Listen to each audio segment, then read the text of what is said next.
ತಪ್ಪು 3. ಕೆಲವೊಮ್ಮೆ ನಾವೇನು ತಪ್ಪು ಮಾಡದೇ ಇದ್ದರೂ ಕೂಡ, ಯಾರಿಗೆ ನಾವು ಅನ್ಯಾಯ ಮಾಡದೇ ಇದ್ದರೂ ಕೂಡ ಸುಮ್ಮನೆ ಕೆಲವರಿಗೆ ನಮ್ಮ ಮೇಲೆ ಸಿಟ್ಟು ಬರುತ್ತೆ, ಕೆಲವರಿಗೆ ನಮ್ಮ ಮೇಲೆ ದ್ವೇಷ ಬರುತ್ತೆ. ಇದು ಕೂಡ ಹಾಗೇ. ನನ್ನ ಅಕ್ಕ ಆಗಲಿ, ನನ್ನ ಅಪ್ಪ ಅಮ್ಮ ಆಗಲಿ, ನನ್ನ ಅಜ್ಜಿ ಆಗಲಿ ಯಾವತ್ತೂ ಕೂಡ ನನಗೆ ಕೆಳಗೆ ಮಾಡಿ ನೋಡಲಿಲ್ಲ. ಅವ್ರು ಯಾವತ್ತೂ ಕೂಡ ನನ್ನಲ್ಲಿರ್ತಕ್ಕಂಥ ಒಂದು ಯುನೀಕ್ನೆಸ್ನ ನೋಡಿಬಿಟ್ಟು ನನ್ನ ಬಗ್ಗೆ ಅವರು ಯಾವತ್ತೂ ಒಳ್ಳೆಯದನ್ನೇ ಮಾತಾಡಿದ್ದಾರೆ, ಎನ್ಕರೇಜೇ ಮಾಡಿದ್ದಾರೆ. ಆದರೆ ನೀವು ಯಾವುದೇ ಅಕ್ಕ ತಂಗಿಯರಿಗೆ ತೊಗೊಳ್ಳಿ, ಅಣ್ಣ ತಮ್ಮಂದ್ರಿಗೆ ತೊಗೊಳ್ಳಿ, ಅಥವಾ ಅಕ್ಕ ತಮ್ಮನಿಗೆ ತೊಗೊಳ್ಳಿ, ಅಣ್ಣ ತಂಗಿಗೆ ತೊಗೊಳ್ಳಿ, ಇದರಲ್ಲಿ ಯಾರಾದರೂ ಒಬ್ಬರು ಚೆನ್ನಾಗಿದ್ದಾರೆ ಅಂತಂದರೆ ಅದ್ರ ಹೊಡೆತ ಮತ್ತೊಬ್ರಿಗೆ ಬೀಳುತ್ತೆ. ಹಾಗೆಯೇ ಯಾರು ಚೆನ್ನಾಗಿರ್ತಾರೋ, ಯಾರು ತುಂಬ ಬುದ್ಧಿವಂತರಾಗಿರ್ತಾರೋ, ಅವ್ರು ಏನು ಮಾಡದೇ ಇದ್ದರೂ ಕೂಡ ಅವ್ರ ಬಗ್ಗೆ ಅಸಹನೆಯನ್ನು ಮತ್ತೊಬ್ಬರು ಹೊಂದಿರ್ತಾರೆ. ಇಲ್ಲಿ ನನಗೆ ನನ್ನ ಅಕ್ಕನ ಬಗ್ಗೆ ಅಸಹನೆ ಆಗಲಿ, ದ್ವೇಷ ಆಗಲಿ, ಸಿಟ್ಟಾಗಲಿ ಏನೂ ಇಲ್ಲದೆ ಹೋದರೂ ಕೂಡ ನಾನು ಯಾಕಾದರೂ ಅವಳು ತಂಗಿಯಾಗಿ ಹುಟ್ಟಿದೇನೋ ಅಂಥೇಳಿ ಯಾವಾಗಲೂ ಅನಿಸೋ ಹಾಗೆ ಆಗಿತ್ತು. ಇದು ನಾನು ಮಾಡಿದಂತಹ ತಪ್ಪು. ಯಾಕಂದರೆ ನನ್ನ 2ನೇ ತಪ್ಪಿನ ಬಗ್ಗೆ ಹೇಳುವಾಗಲೂ ಕೂಡ ನಾನು ಹೇಳಿದ್ದೆ, ನಮ್ಮ ಫ್ಯಾಮಿಲಿ ನಮ್ಮ ಬಗ್ಗೆ ಹೇಗೆ ನೋಡ್ತಾರೋ, ನಮ್ಮ ಬಗ್ಗೆ ಏನು ಮಾತಾಡ್ತಾರೋ ಅದು ಮಾತ್ರ ನಾವು ತೆಗೆದುಕೊಳ್ಬೇಕೇ ಹೊರತು ಜಗತ್ತು ಏನು ಮಾತಾಡುತ್ತೋ ಅದ್ರ ಬಗ್ಗೆ ನಾವು ತೆಗೆದುಕೊಳ್ಬಾರ್ದು. ಅದನ್ನು ನಾವು ತಲೆನೇ ಕೆಡಿಸ್ಕೊಳಕ್ಕೆ ಹೋಗಬಾರ್ದು. ಇಲ್ಲಿ ನಾನು ಮಾಡಿದ ತಪ್ಪು ಅದೇನೆ. ಎಲ್ಲೇ ಹೋಗಲಿ, ಏನೇ ಮಾಡಲಿ, ಎಲ್ಲರ ಮೇಲೆ ಬರ್ತಿದ್ದದ್ದು ಒಂದೇ. ಏನು ಅಂದರೆ, ಪ್ರಜ್ಞಾನ್ ತಂಗಿ ಹಾಕ್ಕೊಂಡು ನೀನು ಹಿಂಗೆ ಮಾಡ್ತೀಯಾ, ನಿಮ್ಮ ಅಕ್ಕ ನೋಡ್ರಿ ಇಷ್ಟು ಹುಷಾರಿದ್ದಾಳೆ, ನೀನು ಯಾಕೆ ಹಿಂಗಿದ್ಯಾ, ಅವಳೆಷ್ಟು ಬೆಳ್ಳಗಿದ್ದಾಳೆ, ನೀನು ಯಾಕೆ ಇಷ್ಟು ಕರ್ರಗಿದ್ಯಾ, ಅವಳೆಷ್ಟು ಎತ್ತರಕ್ಕಿದ್ದಾಳೆ, ನೀನು ಯಾಕಿಲ್ಲ, ಅವಳಷ್ಟು ಬುದ್ಧಿವಂತಿದ್ದಾಳೆ, ನೀನು ಯಾಕಿಲ್ಲ. ಓ ಮೈ ಗುಡ್ನೆಸ್. ಕುಂತಲ್ಲಿ ನಿಂತಲ್ಲಿ ಎಲ್ಲ ಕಡೆಗೂ ಕೂಡ ಅದು ಎಷ್ಟರ ಮಟ್ಟಿಗೆ ಹೋಯಿತು ಅಂತ ಹೇಳಿದರೆ, ಎಷ್ಟೋ ಜನ ನಿಜವಾಗ್ಲೂ ನೀವು ಅವ್ರ ತಂಗಿನ, ಸ್ವಂತ ತಂಗಿನ ಅಂತ ಕೇಳೋರು. ಇನ್ನು ಕೆಲವರು ನನ್ನ ಮುಖ ನೋಡ್ಕೊಂಬಿಟ್ಟು ಇವಳು ಅವ್ರ ತಂಗಿನ, ಅದು ಹೆಂಗೆ ಅನ್ನೋ ರೀತಿಯಲ್ಲೂ ನೋಡಿದ್ದಾರೆ. ಸೊ ಇದನ್ನೆಲ್ಲ ಕೇಳಿಸ್ಕೊಂಡಾಗ, ಅದರಲ್ಲೂ ಕೆಲವರಂತರೂ ನನ್ನ ಪರ್ಸ್ನಾಲಿಟಿಯಲ್ಲಿ ಚೇಂಜ್ ಆದಮೇಲೆ ಹೇಳಿದರು, ನಿನ್ನನ್ನು ಫಸ್ಟ್ ಟೈಮ್ ನೋಡಿದಾಗ ಅಯ್ಯೋ ಇವಳು ತಂಗಿನ ಅಂತೇಳಿ ಈ ಥರ ನಾವು ಅಂದ್ಕೊಂಡಿದ್ವಿ ಅಂಥೇಳಿ. ಸೊ ಅದು ಎಲ್ಲೋ ಒಂದು ಕಡೆಗೆ ಮನಸ್ಸಿಗೆ ನೋವು ಕೊಟ್ಟೇ ಕೊಡುತ್ತೆ. ಸೊ ನಾನು ಕೇಳ್ಕೊಳ್ಳೋದು ಏನಪ್ಪ ಅಂತಂದರೆ, ಜಗತ್ತಲ್ಲಿ ಒಬ್ಬರಂಗೆ ಇನ್ನೊಬ್ರು ಇರಲಿಕ್ಕೆ ಸಾಧ್ಯವೇ ಇಲ್ಲ ಅಲ್ವಾ. ಅದಕ್ಕೋಸ್ಕರನೇ ನಮ್ಮ ಫಿಂಗರ್ ಪ್ರಿಂಟ್ಸ್ ಅದಕ್ಕೆ ಸಾಕ್ಷಿ.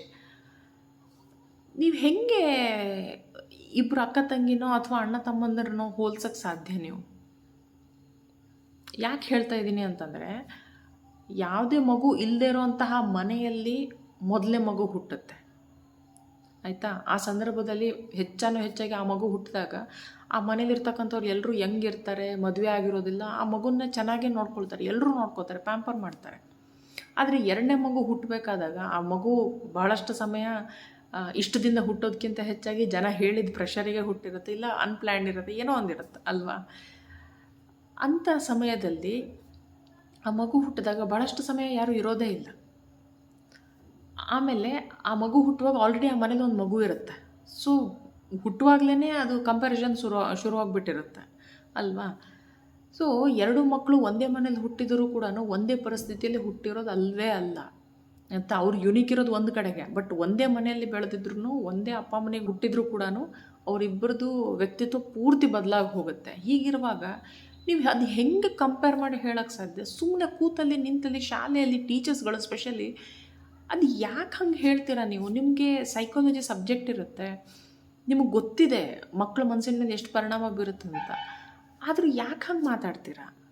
ದಯವಿಟ್ಟು ಯೋಚನೆ ಮಾಡಿ ಮಕ್ಕಳ ಮುಂದೆ ಮಾತಾಡಿ. ಹಾಗೆ ಅಪ್ಪ ಅಮ್ಮನಿಗೂ ನಾನು ಇದನ್ನೇ ಹೇಳೋದು, ಅಜ್ಜ ಅಜ್ಜಿ ಇರ್ಬೋದು, ನೀವು ಚಿಕ್ಕಮ್ಮ ದೊಡ್ಡಪ್ಪ ಚಿಕ್ಕಪ್ಪ ಯಾರೇ ಆಗಿರ್ಬೋದು, ಪಕ್ಕದ ಮನೆಯವರು ಕೂಡ ಆಗಿರ್ಬೋದು, ದಯವಿಟ್ಟು ಆ ಮಗು ಹಾಗೆ ಈ ಮಗು ಹೀಗೆ ಅಂಥೇಳಿ ಆ ಮಕ್ಕಳ ಮುಂದೆ ದಯವಿಟ್ಟು ಮಾತಾಡೋಕ್ಕೆ ಹೋಗಬೇಡಿ.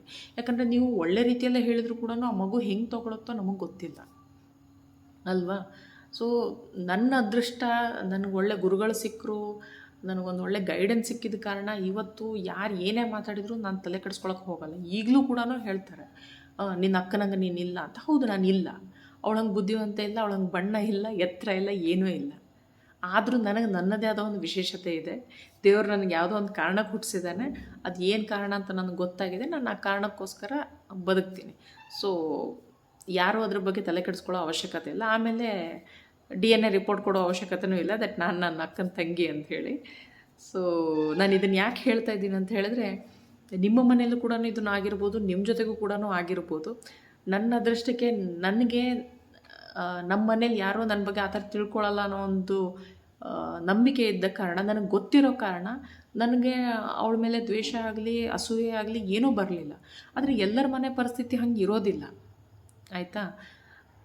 ಕೆಲವೊಮ್ಮೆ ಅಕ್ಕ ತಂಗಿಯರ ಜಗಳ ಆಗ್ಬೋದು, ದ್ವೇಷ ಹುಟ್ಬೋದು, ಅಸೂಯೆ ಆಗ್ಬೋದು, ವಿನಾಕಾರಣ ಯಾರೋ ಒಬ್ರು ಹೇಳಿದರು ಅಂಥೇಳಿ ಅವರಿಬ್ಬರು ಯಾಕೆ ಜಗಳ ಆಡಬೇಕು, ಅವರಿಬ್ಬರ ಮಧ್ಯೆ ಯಾಕೆ ದ್ವೇಷ ಅಸೂಯೆ ಬರಬೇಕು ಅಲ್ವಾ. ಸೊ ನಮ್ಮಿಂದಾಗಿ ಬೇರೆಯವ್ರ ಜೀವನದಲ್ಲಿ ಒಂದು ಕೆಟ್ಟದಾಗುತ್ತೆ ಅನ್ನೋದಾದರೆ ನಾವು ಸುಮ್ಮನೆ ಇರೋದೇ ಒಳ್ಳೆಯದು. ಸೊ ಅಷ್ಟೇ ಇವತ್ತಿಗೆ. ಬಾಯ್.